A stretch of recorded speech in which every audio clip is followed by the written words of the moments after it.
नमस्कार, मी सुशील कुलकर्णी. आपण पाहता ॲनालायझर. एक अत्यंत धक्कादायक घटना घडली आणि त्याच घटनेविषयी मी तुम्हाला बोलायला आलेलो आहे. यवतमाळ जिल्ह्यातल्या महागाव तालुक्यामध्ये शेंदूरवादा नावाचं एक गाव आणि तिथे एक तरुण हेलिकॉप्टर करण्यासाठीची तयारी करतो आहे. त्याला 15 ऑगस्टला आपलं हेलिकॉप्टर उडवायचं आहे आणि लोकांना चकित करून सोडायचं आहे. त्याची कन्सेप्ट खूप छान आहे. त्याला असं वाटतं की अशा गाव पातळीवरून छोट्या छोट्या गावातून मोठ्या गावामध्ये रोड मार्गे रुग्णांना नेताना त्रास होतो, तो होणार नाही, थेट जाता यावं यासाठी काही करता येऊ शकेल का. मग त्यानं हवाई मार्गाचा विचार केला आणि हवाई मार्गाने न्यायचं असेल तर आपलं हेलिकॉप्टर असलं पाहिजे असं त्याला वाटलं आणि त्याच्या बनवण्याची प्रक्रिया त्यानं सुरू केली. खूप आनंदाची गोष्ट आहे, खूप चांगली गोष्ट आहे. अशी कल्पना येणं आणि असा प्रयोग करणं, त्याच्या उदात्तीकरणाचा भाग आपण सोडून देऊ, पण असा विचारसुद्धा हेलिकॉप्टर बनवण्याचा मनामध्ये येणं हा देखील एक खूप चांगली कन्सेप्ट आहे. त्यानं इस्माईल शेख त्याचं नाव, त्यानं ते हेलिकॉप्टर बनवायला सुरुवात केली. हेलिकॉप्टर बनवत बनवत तो आला होता, तो फायनल स्टेजला आला होता आणि त्याला आता हेलिकॉप्टरची चाचणी घ्यायची होती आणि या चाचणीनंतर तो 15 ऑगस्टला ते उडवणार होता. चाचणीचा दिवस आला, रात्रीची वेळ होती. मोकळ्या मैदानात त्यानं भंगाराच्या साहित्यातून जमा केलेल्या वेगवेगळे इंजिन जमा करून केलेलं त्याचं हेलिकॉप्टर रचना खूप सुरेख झाली होती. ते हेलिकॉप्टरचा व्हिडिओ देखील आपण बघणार आहात. त्यानं हेलिकॉप्टर ऑन केलं, पंखे फिरायला लागले आणि घात झाला. आता तुम्ही व्हिडिओ बघताय, काय झालंय नेमकं. त्यानं हेलिकॉप्टर ऑन केल्याबरोबर दोन्हीही पंखे म्हणजे मागचा आणि वरचा फिरायला सुरुवात झाली. तेवढ्यात अचानक मागच्या पंख्याचा रॉड तुटला, मागचा पंखा तुटला. मागचा तुटलेला पंखा वर फिरणाऱ्या पंख्यावर आदळला. त्यामुळं वरच्या पंख्याचा बॅलन्स गेला, तो खाली झुकला.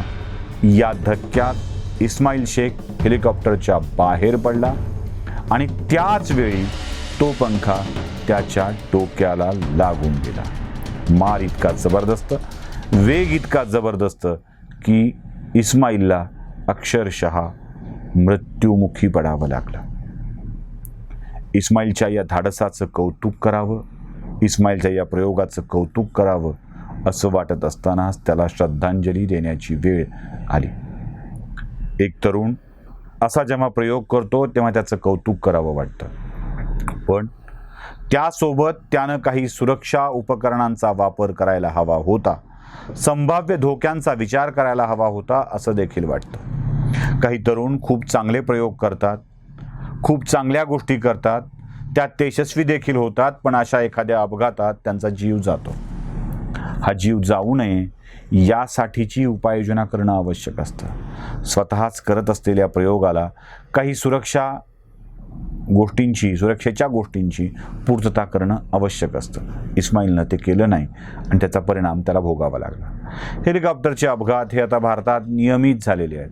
हेलिकॉप्टरच्या अपघातात आपण अनेक मोठ्या लोकांना गमावलेलं आहे. आंध्र प्रदेशच्या मुख्यमंत्र्यांना गमावलं आहे, लोकसभेचे सभापती बालयोगी होते त्यांना गमावलं आहे.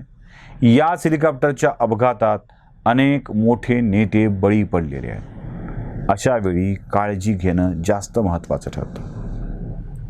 आता एक उदयनमुख अभियंता, उदयनमुख प्रयोगशील तरुण देखील याच निष्काळजीपणामुळं आपण गमावलेलं आहे.